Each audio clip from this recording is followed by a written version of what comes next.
Hi guys, সবাইকে happy Makar Sankranti. আজকে guys Makar Sankranti আর আমরা চলে এসেছি রানীগঞ্জের মেজিয়া নদীতে, যেটা আমাদের বল্লভপুর শ্মশান কালী মন্দির মেজিয়াতে।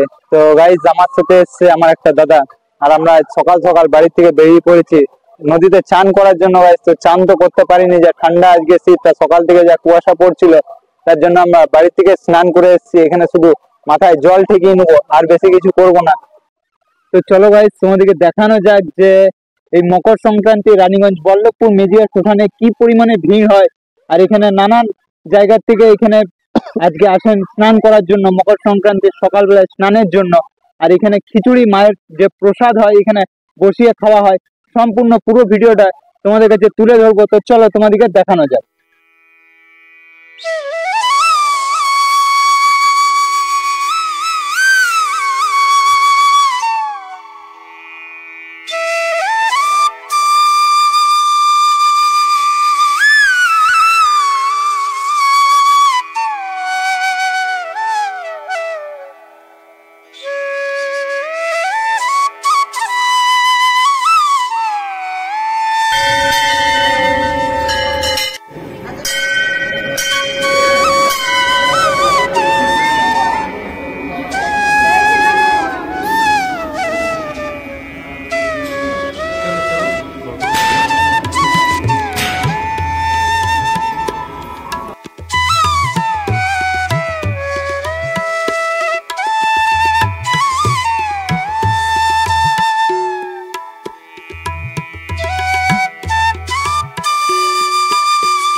এখানে মায়ের প্রসাদ খাওয়ানো হচ্ছে, আপনারা দেখতে পাচ্ছেন, আর আমরাও খেতে বসবো এখানে।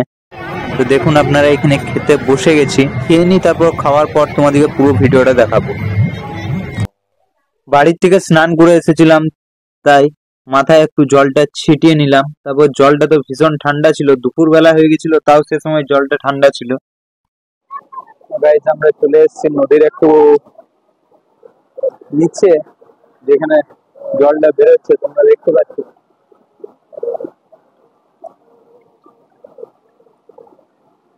এখান দিক দিয়ে কি পরিমাণে জল বেরোচ্ছে তোমরা বুঝতে পারছো নদীতে কতটা জল আছে। জেসিবি করে নদীর বালিগুলো তোলা হয়েছে, তাই নদীর গর্তটা অনেক বেড়ে গেছে।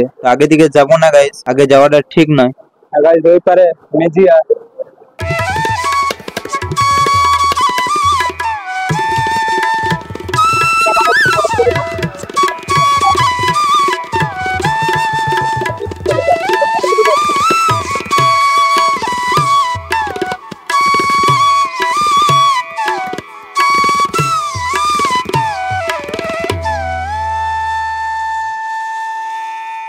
তো গাইস, ভিডিওটা যদি ভালো লেগে থাকে তো প্লিজ আমার চ্যানেলটিকে সাবস্ক্রাইব করে দেবেন, আর যারা যারা সাবস্ক্রাইব করেননি তারাও সাবস্ক্রাইব করে দেবেন। ছোট ভাই হিসাবে প্লিজ আমাকে সাপোর্ট করবেন। তো চলুন গাইস, আপনাদের সাথে দেখা হবে পরে নেক্সট ভিডিওতে।